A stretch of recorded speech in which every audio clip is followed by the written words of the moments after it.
O que você achou do vídeo? Ah, não vou dar o nome do pastor, não. Ah, é muita pergunta pro nome do povo. Já citei dois já aqui e tentei ser o mais respeitoso que pude.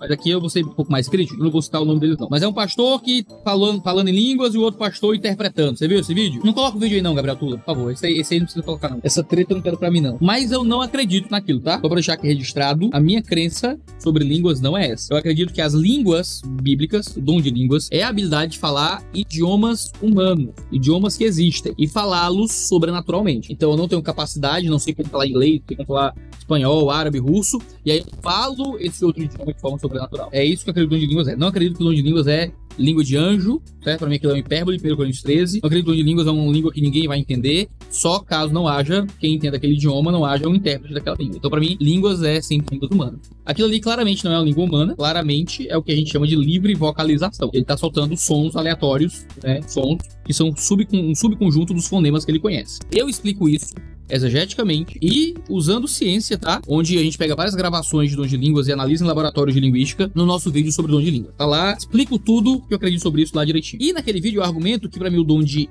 interpretação de línguas, na verdade, pode ser traduzido por dom de tradução de língua. Tem que existir uma tradução. Pra mim é muito estranho que haja um milagre que não pode ser comprovado. É muito estranho que haja um milagre tão abundante que não pode ser comprovado. Se Deus cura o meu câncer, eu vou ter um exame com o câncer e um exame sem o câncer. Se Deus ressuscita um morto, eu vou ter uma pessoa morta e depois uma pessoa viva. E ninguém vai dizer que é falta de fé eu ter um exame pra provar isso. Se eu tenho um nódulo maligno dentro de mim, aí eu tenho aqui o exame. Como é que eu geralmente vou ter um exame mostrando que o nódulo sumiu? É isso que comprova que houve um milagre. Um milagre de cura é um milagre averiguável, fisicamente. Por que o milagre de línguas não pode ser averiguado? Tem que ser um dom que toda tentativa de comprová-lo bate sempre algum fator que é absolutamente natural. É um dom que eu não posso comprovar. Então, se eu pego a gravação ali, tá ali o dom de línguas, certo? O cara tá falando em línguas. Se eu pegar 70 pessoas que alegam ter o dom de interpretação de línguas e colocar essas 70 em salas separadas para cada um interpretar aquele texto, se o dom é real, as 70 pessoas deveriam interpretar igual. Se é um idioma que está sendo falado e existe o dom de interpretação daquilo ali, cada um deveria interpretar do mesmo jeito. Mas aí não. Na verdade, ele fala aquelas palavras, mas o sentido é conferido pelo Espírito. Cada intérprete vai interpretar uma mensagem completamente diferente, talvez mensagens opostas,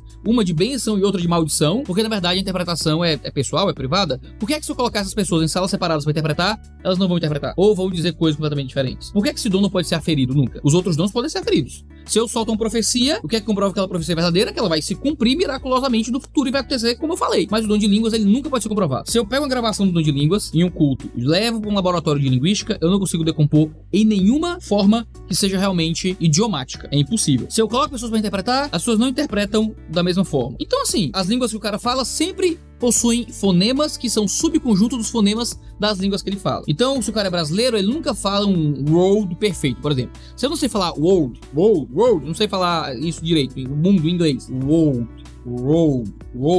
Aí quando eu falo em línguas, não tem som de na minha língua. Não tem. Se o cara não sabe fazer um fricativo do francês, por exemplo, não sabe fazer o biquinho, um très bien, o cara não sabe falar très, não sabe fazer très. Na língua estranha dele não vai ter très. O francês, quando fala língua estranha, tem très na língua estranha dele. O brasileiro não tem. Por quê? Porque é um fenômeno humano. Na minha leitura, é um fenômeno humano. O que é o milagre? Ele vai falar um idioma que ele não conhece. Isso é um milagre. E isso vai ser percebido e visto. E se nesse mundo de celulares e câmeras, vai ser gravado e alguém um dia vai chegar. E alguém vai ver. Se não tá acontecendo, pra mim não está acontecendo porque os dons não se manifestam mais com a mesma frequência, intensidade e poder do período apostólico. Eles ainda existem, mas não do mesmo jeito. Não com a mesma frequência. Não com a mesma intensidade. É o que a gente chama de devanescentismo, tá? Creio que os dons devaneceram, diminuíram de atuação.